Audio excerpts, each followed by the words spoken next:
అందరికీ నమస్కారం. నేను మీ హేమ సుబ్రహ్మణ్యన్. హోమ్ కుకింగ్ తెలుగుకి స్వాగతం. ఎప్పుడు ప్లెయిన్ చపాతీలు తిని మీకు బోర్ కొడుతుందా? అందుకే నేను ఈ రోజు మీకు సొరకాయతో మంచి తేలికైన చపాతీ రెసిపీ చేసి చూపించబోతున్నాను. సో రండి, వీటిని ఎలా చేయాలో ఇప్పుడు మనం చూద్దాం. ఈ రెసిపీ కోసం నేను ఒక మీడియం సైజ్ సొరకాయ తీసుకుంటున్నాను. దీన్ని సగానికి కట్ చేయాలి. చూస్తున్నారు కదా, ఇది ఎంత లేతగా ఉందో. ఇప్పుడు దీనికి ఉన్న స్కిన్ తీసేసి ఇలా తురిమి పక్కన పెట్టుకోవాలి. ఇందులో నీటి శాతం చాలా ఎక్కువ అండి. సో సొరకాయ తింటే ఒంటికి చలవ చేస్తుంది. అలాగే ఇందులో మీకు బోల్డని వైటమిన్స్, మినరల్స్ కూడా ఉన్నాయి. అందుకే ఇది రెగ్యులర్గా తింటూ ఉండాలి. సో ఇలా తురిమిన సొరకాయని ఒక బౌల్లో వేసి పక్కన పెడుతున్నాను. ఇప్పుడు చపాతీలు చేయడానికి ఒక వడల్పాంటి బౌల్లో ముందుగా తురిమిన సొరకాయ వేస్తున్నాను. దీన్ని ఇలా కాస్త స్ప్రెడ్ చేయాలి. ఇందులో చిన్నగా తరిగిన 2 పచ్చిమిరపకాయలు, తురిమిన ఒక అల్లం ముక్క, 1 టీ స్పూన్ ఉప్పు, 1/2 టీ స్పూన్ పసుపు, 1.5 టీ స్పూన్ల కారం, 1.5 టీ స్పూన్ల ధనియాల పొడి, 1 టీ స్పూన్ జీలకర్ర పొడి, 1.5 టీ స్పూన్ల ఆమ్చూర్ పొడి, 1 టీ స్పూన్ గరం మసాలా పొడి వేస్తున్నాను. తర్వాత 1/2 టీ స్పూన్ అంత వాముని చేతిలో ఇలా నలిపి ఇందులో వేయాలి. ఇది ఆప్షనల్ అండి, కానీ ఇది వేస్తే చాలా మంచిది. అలాగే టేస్ట్ కూడా బాగుంటుంది. తర్వాత 1 టేబుల్ స్పూన్ అంతా కసూరి మేతి కూడా నలిపి వేయాలి. నెక్స్ట్ 1 టేబుల్ స్పూన్ అంత చిన్నగా తరిగిన కొత్తిమీర వేస్తున్నాను. ఇప్పుడు నేను ఇందులో 2 కప్పులంత గోధుమ పిండి వేస్తున్నాను. మన వాడే సొరకాయ క్వాంటిటీకి తగ్గట్టు గోధుమ పిండి తీసుకోవాలి. సొరకాయలో ఆల్రెడీ నీరు ఉంటుంది కాబట్టి నేను ముందు ఈ రెండిటిని నీళ్లు పోయకుండా కలిపేస్తున్నాను. చాలా వరకు ఎక్స్ట్రా నీళ్లు పోయకుండా ఇలా పిండి కలిపేయచ్చు. మీకు కావాలంటే ఒక చిన్న స్పూన్తో నీళ్లు యాడ్ చేసుకుంటూ ఉండండి, సరిపోతుంది. తర్వాత ఇందులో కొద్దిగా నూనె వేసి పిండి కలిపితే అంటుకోకుండా పిండి ముద్ద చక్కగా తయారైపోతుంది.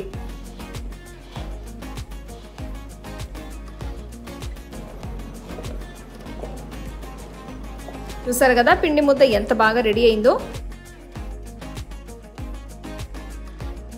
ఇది మీకు ఇంకా అంటుకుంటుంది అనిపిస్తే కాస్త పిండి చల్లుకోవచ్చు. దీన్ని పక్కన పెట్టాల్సిన అవసరం లేదండి.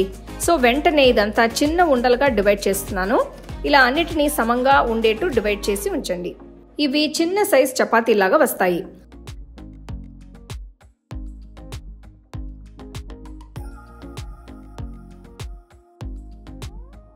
సో ఒక్కొక్క పిండి ఉండని తీసుకొని పొడి పిండిలో ఒక్కసారి కోట్ చేసిన తర్వాత ఇలా వత్తాలి. మామూలు చపాతీలానే పల్చగా దీన్ని వత్తాలి. పిండి ఎక్స్ట్రా ఉంటే ఇలా దులిపేయచ్చు. ఇలా అన్నిటినీ రెడీ చేసి పక్కన పెడుతున్నాను.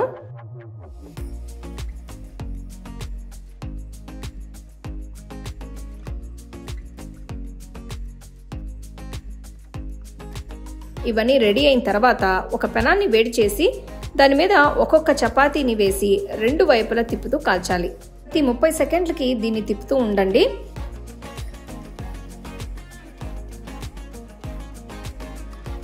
ఈ చపాతీల మీద నేను కాస్త నెయ్యి రాస్తున్నాను. దీనివల్ల టేస్ట్ చాలా బాగుంటుంది. వీటిని ఇలా లోపలికి ప్రెస్ చేస్తూ కాల్స్తే లోపల కూడా పచ్చదనం పోతుంది. ఇవి 2 వైపులా ఇలా పూర్తిగా కాలిన తర్వాత బయటికి తీసేయచ్చు. అంతే, ఎంతో రుచిగా ఉండే సొరకాయ చపాతీలు రెడీ అయినట్టే. వీటిపైన కొద్దిగా వెన్న కూడా వేస్తున్నాను. ఇవి చాలా హెల్తీ అని చెప్పచ్చండి. వీటిని వేడివేడిగా ఏదైనా పచ్చడి లేదంటే పెరుగుతో సర్వ్ చేసుకుంటే చాలా బాగుంటాయి. నేను వీడియోలో చూపించినట్టు చేయండి, మీకు ఈ చపాతీలు భలే మెత్తగా వస్తాయి.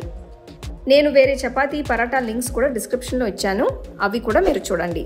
సో తప్పకుండా ఈ రెసిపీని ట్రై చేసి చూడండి. అలాగే నా వీడియోస్ అన్నిటినీ మీరు మిస్ అవ్వకుండా చూడాలంటే హోమ్ కుకింగ్ తెలుగు ఛానల్ని లైక్ చేసి, షేర్ చేసి, సబ్స్క్రైబ్ చేయండి. The second edition of our home cooking book is now available on our website 21frames.in. I'll give you the link in the description. You can go and check it out. The book is currently available only in India for now, so you can place your orders on 21frames.in.